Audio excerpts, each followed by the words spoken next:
Selamat pagi Bapak, Ibu, dan rekan-rekan sekalian. Pada kesempatan yang berharga ini, saya ingin mengajak kita menelaah satu isu krusial dalam transformasi kesehatan nasional.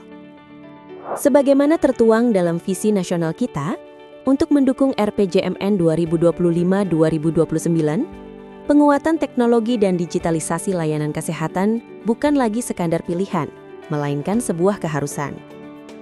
Tuntutan modernisasi mendesak rumah sakit dan klinik untuk beralih ke sistem yang terintegrasi.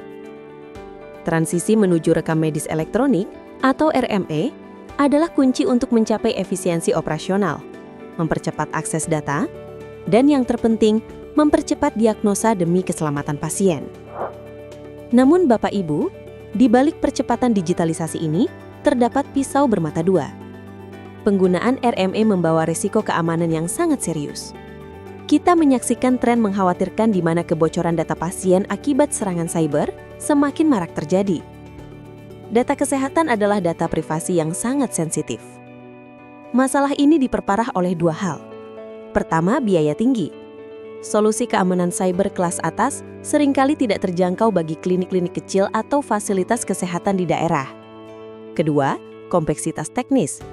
Sistem enkripsi konvensional yang sangat kuat seringkali membebani sistem, menyebabkan latensi, dan memperlambat kinerja tenaga medis saat mengakses data darurat. Berangkat dari kesenjangan antara kebutuhan keamanan dan keterbatasan sumber daya inilah, penelitian ini mengajukan sebuah solusi. Tujuan penelitian kami adalah mengembangkan sistem keamanan RME yang efisien dan terjangkau melalui pendekatan hibrida. Inovasi ini menggabungkan 3 elemen kunci: kriptografi klasik atau AFIN, kriptografi modern AIS, dan bantuan kecerdasan buatan atau AI.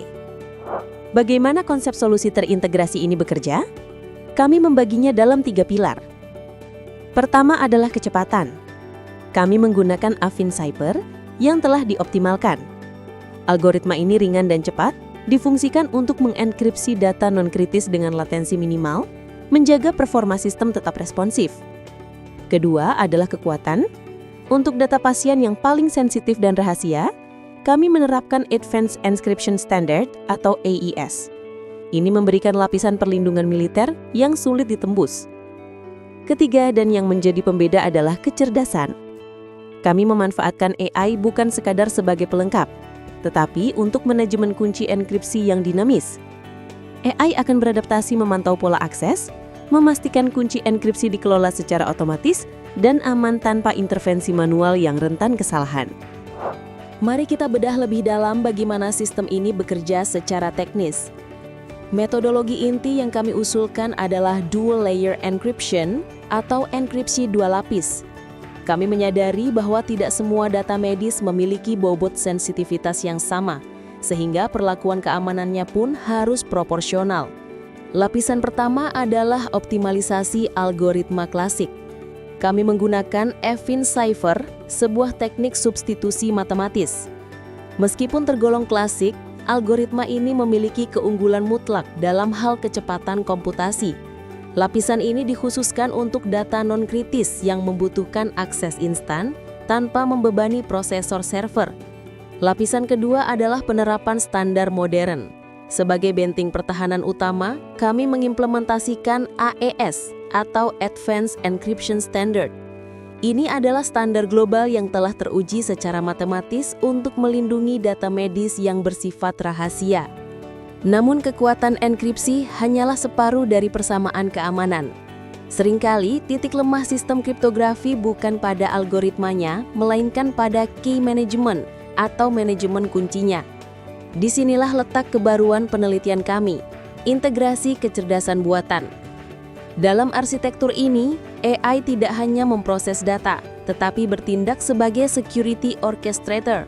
AI bertugas untuk menghasilkan kunci enkripsi secara otomatis dan acak, mengelola distribusi kunci yang aman antar entitas, dan yang paling krusial, AI memprediksi pola ancaman. Ia mampu mendeteksi anomali akses dan memperbarui protokol keamanan secara proaktif sebelum serangan berhasil menembus sistem. Untuk memvalidasi efektivitas metode ini, kami melakukan serangkaian pengujian yang ketat. Pengembangan dilakukan dalam lingkungan bahasa pemrograman Python yang fleksibel. Demi menjaga etika penelitian dan privasi pasien, kami menggunakan data fiktif, dataset simulasi RME yang meniru karakteristik data real tanpa melibatkan data pasien sungguhan. Uji komparatif akan dilakukan untuk mengukur dua metrik utama, kecepatan enkripsi untuk efisiensi dan ketahanan terhadap serangan brute force yang kemudian dibandingkan dengan metode konvensional yang ada saat ini. Penelitian ini dirancang untuk diselesaikan dalam kurun waktu 8 bulan yang terstruktur. 2 bulan pertama difokuskan pada studi literatur mendalam dan desain arsitektur sistem. Bulan ketiga hingga kelima adalah fase konstruksi, yaitu pengembangan model AI dan modul kriptografi. Bulan ke-6 dan ke-7 didedikasikan untuk simulasi serangan dan analisis keamanan. Dan pada bulan ke-8, kami akan fokus pada penyusunan laporan akhir serta publikasi. Sebagai penutup, penelitian ini memiliki target luaran yang terukur. Pertama, publikasi ilmiah pada Jurnal Teknologi dan Sistem Informasi atau Jurteksi yang terakreditasi Sinta 3. Kedua, prototipe produk berupa aplikasi enkripsi RME sederhana yang siap uji. Ketiga, perlindungan hak kekayaan intelektual atau HKI berupa hak cipta atas algoritma yang kami kembangkan.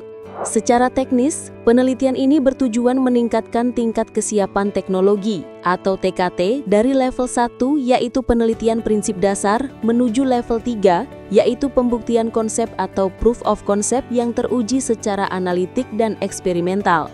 Demikianlah gambaran besar usulan penelitian kami. Kami percaya perpaduan kriptografi klasik, modern, dan kecerdasan buatan adalah masa depan keamanan data kesehatan Indonesia. Terima kasih.